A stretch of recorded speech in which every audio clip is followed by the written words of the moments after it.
Today's cocktail is the Paloma.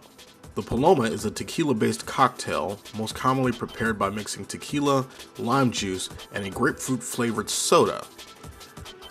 This combination is served on the rocks in a highball glass. Other variations including using white or red grapefruit juice mixed with club soda and fresh squeezed lime juice. A simpler variation of the Paloma is a 2-ingredient cocktail consisting only of tequila and grapefruit-flavored soda. It is a close relative of the Greyhound, which consists of grapefruit juice and either gin or vodka mixed and served over ice. I've never had a Paloma. It does sound interesting, though. I can imagine mixing tequila with a grapefruit-flavored soda. I'm not going to use the brand name, but we all know which soda in America is flavored like grapefruits. I think I would prefer the grapefruit juice version, though, with the club soda, but that's just, again, that's a personal preference. So I would say if you're of age and the inclination comes across you, by all means, try a Paloma, and remember to drink responsibly. P.S. Paloma means dove in Spanish.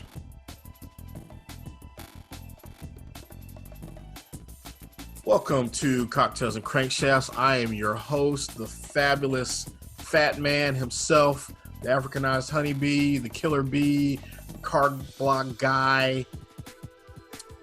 I recently signed up for an autocross, my first one in more than a decade. Yay! I did get card number 05, so I will literally be car blog guy 05, car guy blog, car blog guy, whatever I am.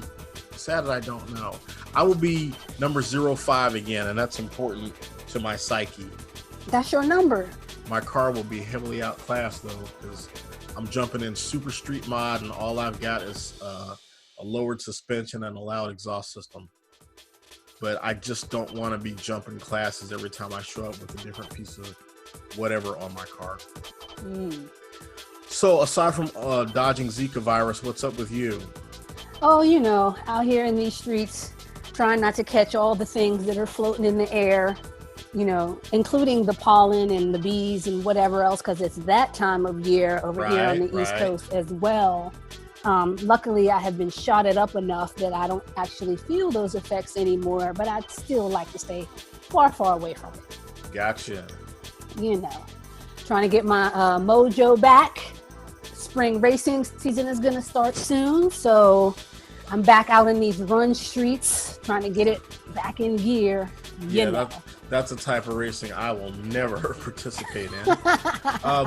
Okay, we're here to talk about The Rock today, and not that Rock. No, not that Rock. Hey. Not that Rock either. Ooh. The Rock. Ooh. 1965 was the opening of the North Carolina Motor Speedway. It has changed names several times since then, but I will always know it as the North Carolina Motor Speedway in Rockingham, North Carolina, alias The Rock. The Rock. NASCAR oval, D-shaped, not in its original configuration, but it was later reconfigured into sort of your standard D shape. It is 1 mile. No, it was 1 mile originally. I think it's still a mile. It's not a super speedway. It's not a big monster. It's an oval, but it's one of the smaller ones. So anyway, the Rockingham, The Rock, fell on hard times when it lost its races. And as a North Carolinian, and I'm not native to the state, but I've lived here a long, long time. And I'm not a NASCAR guy, but one of the things that I had very strong feelings about is when NASCAR started its national expansion and all these new speedways started opening up and taking races away from the traditional North Carolina venues, places like Wilkesboro and Rockingham. And these are small towns in relatively isolated parts of North Carolina. They don't sit on major interstates. And taking those races away, the spring and the fall race, took a lot of money, took a lot of real cash out of those towns' economies. And in some cases, they never really recovered. And I got a lot of, real heavy feelings about that, but that's a discussion for another time. I didn't realize NASCAR did a deliberate expansion. When I think NASCAR, I know there's, Indy and all that other stuff, but I don't think of NASCAR as a national thing. I think of it still very regional. It got national because of TV, but also because they made a point of expanding. I mean, yeah, they had like New Hampshire, but in the old days, you didn't have a race in Chicago and a race in Las Vegas and a race in Texas and a race in Kansas. That wasn't, you had races up and down the East Coast, mostly in the South. North Carolina, Georgia, South Carolina, Florida, Alabama, Tennessee, I guess. Virginia. That region was where the sport is endemic to the culture because the sport comes out of, the moonshine running culture that was endemic to those areas of the country. So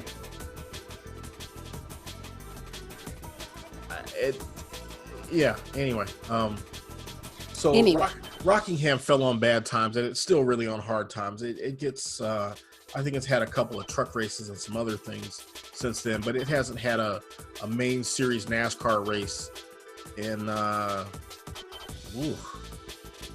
15, 20 years, maybe. Oh, that's a long time. Yeah. No, maybe not 20. Yeah, 2004. So 16 years. February 04. Now, what has happened is that track was used to film certain movies over the years. So it was used for portions of Talladega Nights. It was used for parts of Days of Thunder because it was a NASCAR oval that was not in use or was not in regular use. And so they could get in there and film. And it was in a part of North Carolina that's cheap. Well, and pretty, and off the beaten path so that they could, film in peace. Exactly. I'm not sure how big the paparazzi crowd is out there, but because you're like an hour. Rockingham's still a solid hour from Charlotte, maybe a little bit more, and it's on US 74, so it's not even 4 lanes all the way between Charlotte and Rockingham. I mean, I'm sure there's still a TMZ plant, but still. Yeah, But so that's the overhead. Now, the funny thing about Rockingham is I'm very familiar with that area because right across US Highway 1 from the Rockingham Speedway is the Rockingham drag strip, the other rock. And I spent many spring and fall afternoons driving up and down the drag strip at the Rock or watching young ladies shake their stuff in bikinis. So very familiar with the area. In June of 2005, NASA, the National Auto Sport Association, had an HPDE/road race weekend there. And me being the curious fella and not living too terribly far away, I jumped on US 220 down from Greensboro and ran down there to take a look, see what was going on. And that was my second or third NASA weekend, and I was strictly spectating. But I wanted to go see, I just really wanted to see Rockingham because I knew that it had lost its NASCAR dates and was kind of in disrepair, and it was. I mean, already there were starting to be weeds growing up in the grandstands and shit. It was the paved surface was okay, but the infield parts that weren't paved there was a big old pile of rubble, and it looked like a track that was not in use. Looking like an abandoned amusement park. Just about, yes. But the action that day was compelling. They ran a couple of different classes and, plus the HPDE groups. So I just walked around with my camera, my camcorder, taking pictures and recording footage and just taking in the sights. So that's what we're going to do now. Just spend a few minutes enjoying the goodness that is the North Carolina Motor Speedway and my shaky camera work, because this was early in my life and I wasn't a great cameraman back then. Well, you'll have everybody's got to start somewhere. Oh wait, what am I doing here? Stop that. I need to go back to this screen. Reading controls. Stop share.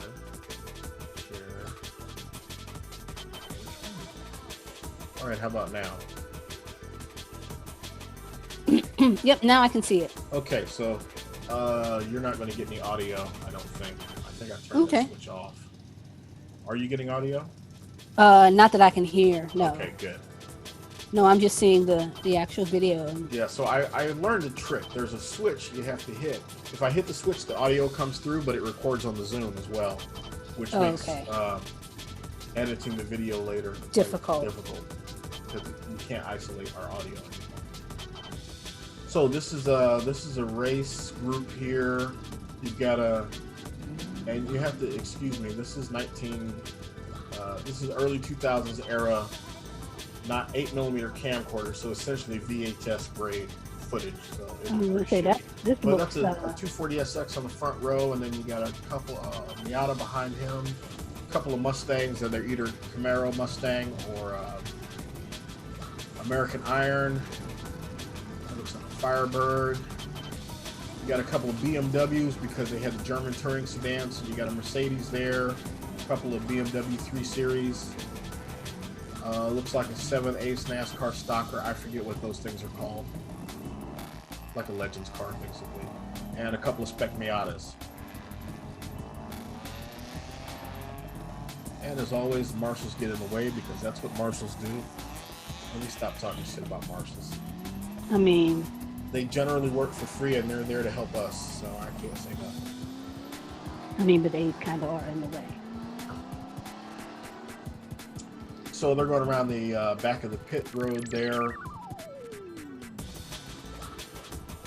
and this is very much like the Robles at Gateway and Newton, Iowa, where you use part of the NASCAR track and then you use part of the infield, and it's an acceptable little road course. It's nothing to get I mean, it's no Road America, but it allows the track to get used for more than just being a NASCAR oval, which is really all you want if you're the promoter or the owner of the facility. You can see they still got their NASCAR logos painted on the walls back in those days, when it was a Nextel Cup, not the Winston Cup that I grew up with. But, you know, cigarettes are bad. Yeah, exactly. Even in North Carolina. Right. They had to admit it eventually. Well, now they just sell them overseas. Whatever. Actually, some of the farms around here are starting to grow tobacco again. There was a while where they took the settlement money and none of them were growing tobacco, but they've started growing it again. A lot of guys switched over, though. A lot of guys, some of the places near my mother that were tobacco farms are now beef or vegetables. I think some of them are getting into industrial hemp, too. Yeah, now I'm surprised that that's not the next wave. I don't know if it's industrial hemp? Hemp, or there are some legal. Not quite warm enough for marijuana, but there are some legal things. Oh, I'm sure. But yeah, because I guess hemp was straight up outlawed for a long time because it's related to weed, which I always thought was stupid, but whatever. All right, so they're still on the parade lap because there's always a parade. Easy for me to say. Parade laps are slow. Come around the front stretch. Flagman's gonna see if the pace car drops out. Nope, not yet. Not yet. Not yet. Pace car's off on the pit road. Oh, now they're going. Nope, he had there he goes. Finally, the green flag. And they're away. I don't know why there's a cut there. Yay, and they're off. Literally like a half-second cut between them coming down the front straight and him waving the green flag. Like I said, I wasn't a great cameraman in those days. And there is a random 240 that I'm following because I want to be like him when I grow up. Goals. I was so happy to see a 240SX there, I didn't know what to do.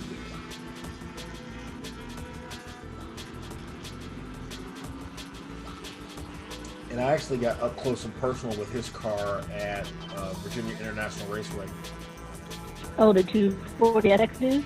Yes, I got in. I got a good look at his roll cage and some other stuff. Just wanted to see what folks were doing. Yeah. Because a lot of people weren't road racing 240s because they don't have a lot of power. but they're well balanced, and they use some very common Nissan parts. Like this guy's actually running 300ZX wheels on his, and that's the thing. A 240 is basically a bunch of spare parts left over from a Skyline, from a rear Skyline, that are shared with a few parts are shared with 300ZX. So it's a good car if you need to go junkyard hunting to find spare parts, or eBay hunting, or whatever. You're right. You can always find parts. The engines are plentiful and cheap. Suspension parts, transmission parts, all that stuff is easy to find and relatively cheap. In fact, the hardest thing to find these days is actually bodies, whole cars. If you got one, take care of it. Famous last word. And if I get the drifters tore them up. The drifters smashed up so many cars that, the prices that people want for intact 240SX these days is just ridiculous. Oh, that's nuts. But supply and demand, I guess. Exactly, supply and demand. Supply and demand. Because they weren't popular for a long time, and then when drifting got big, all of a sudden they became real popular. Nobody wanted a front-wheel drive Honda hatchback anymore. Everybody wanted a 240SX. Got it. Yeah, it's funny how those things sort of cycle in and out. Yeah. What's happening now, though, is that the 350Z is starting to become the chassis of choice, because the early ones are cheap, and they've got enough power that you don't need to put a turbo or anything on them. You can drift it as is, basically. Which was not really the case with the 240.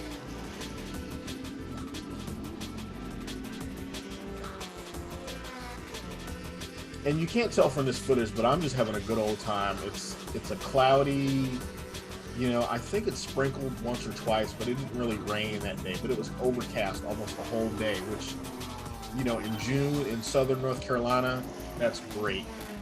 I was going to say, I imagine that makes for good visibility. You don't want it too sunny because you don't want it in your face. Not so much the visibility, the heat. I mean, it was still humid, but not having that direct sun on you is just. I tell people, I was like, I can do 85 and overcast all week. It won't bother me a bit. But the humidity, don't care. The humidity only messes up your hair, and since that's not an issue for you, hey. I mean, it feels muggy, but I'll take muggy. I've been in Las Vegas in August, and I will tell you, I would take Houston in June or July over Las Vegas in August any day of the week. True 120 degrees is 120 and when the wind's blowing and it's still 120 degrees, that ain't no fun. Right. Yeah, it's no good. Trying to walk across the street and you can feel your shoes melting, not the move. Not the move. I spent part of an early part of a summer in El Paso, Texas. And let me tell you about riding your bike on asphalt and your bike sinking in the asphalt. Right. Ew. Yeah, because it's so hot the asphalt got soft. Yeah. Yeah. No, I'm good. I'll take the humidity. Yeah. But you see what I was talking about with the dirt and the piles of rubble, or I don't know if they're dropping gravel or if they're going to repave. I don't know what they're doing, but I mean, the place looks like a storage lot that just happens to have a racetrack running through it. Right. Like that halfway finished construction site.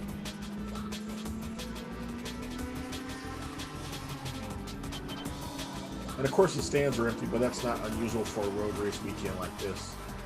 NASA races aren't really spectator events.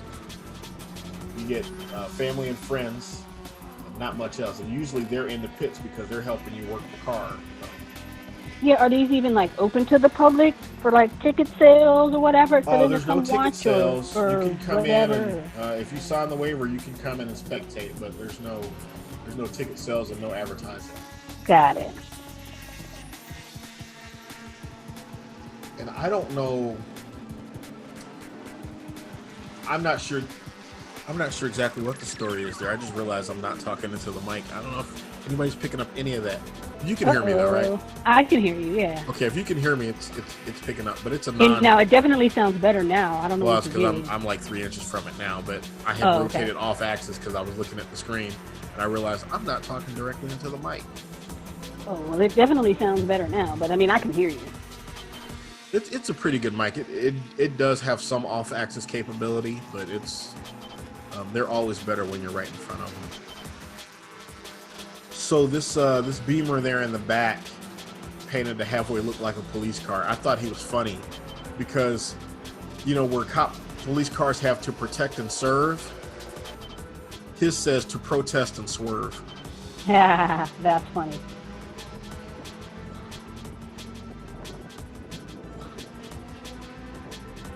I don't know what his deal is. He's pulled in for something there.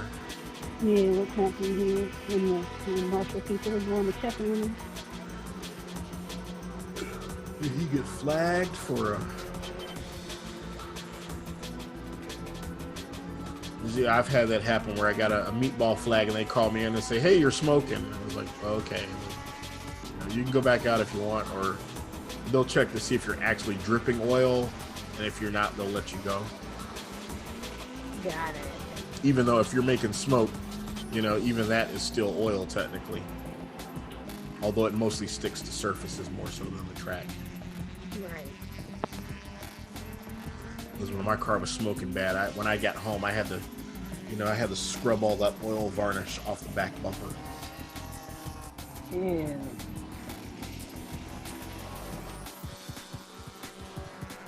Nice pass there by the Camaro. Firebird, Camaro. That is Corvette?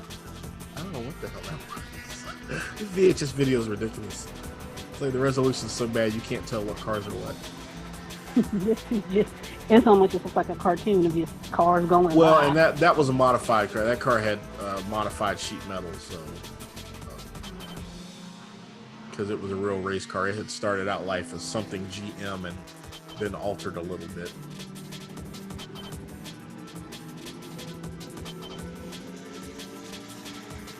Because honestly, I mostly identify cars by their headlights and their bumpers. Right, and occasionally it looks like I can kind of tell them differently from the front grille, but not really until I get right into them. Right. You know, when they get right into this. Plus, you know, my knowledge of these racing classes and being there that day, I kind of, you know, I know that it's NASA, so there's going to be Spec Miata, there's going to be 944s, there's going to be Mustangs, Camaros, Firebirds, and then in the sort of the catch-all classes where the 240SX is. Because they used to have something called, I think it was called Pro Import or United States Touring Cars, where it was basically, it was sort of designed for front-wheel drive Hondas and Nissans, but they allowed some rear-wheel drive cars in the class too. The ideal was easy, cheap, entry-level racing for people that drove imports. Got it. It's kind of the catch-all class. Yep. Whereas the Spec Miata, I mean, as the name implies, you got to have a Miata, and they allow different years, but you know, basically it's a Miata that's stock with just a couple of minor adjustments on a roll cage. American Iron and Camaro Mustang Challenge allow for some more modifications, especially things regarding tire sizes and aerodynamics, depending on which class you're in. When I was in high school, one of my neighbors had a Miata. I thought that was so fancy. Like, dude, you must be rich. You have something. I sort of kind of wanted one. My thing is I got a mental block against convertibles. Like, you don't want to let your hair blow in the wind? No, if they had ever created a true hard top, like not the clamp on, you know, racing cover, but like a legitimate fixed roof, permanent hatchback Miata, I'd have snapped one up in a heartbeat. Yeah. Because I'm despite my enormous bulk now, I am a believer in small, light cars.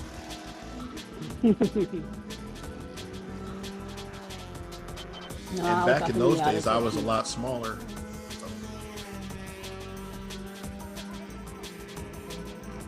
But yeah, this is your very typical NASA weekend, and um, this footage,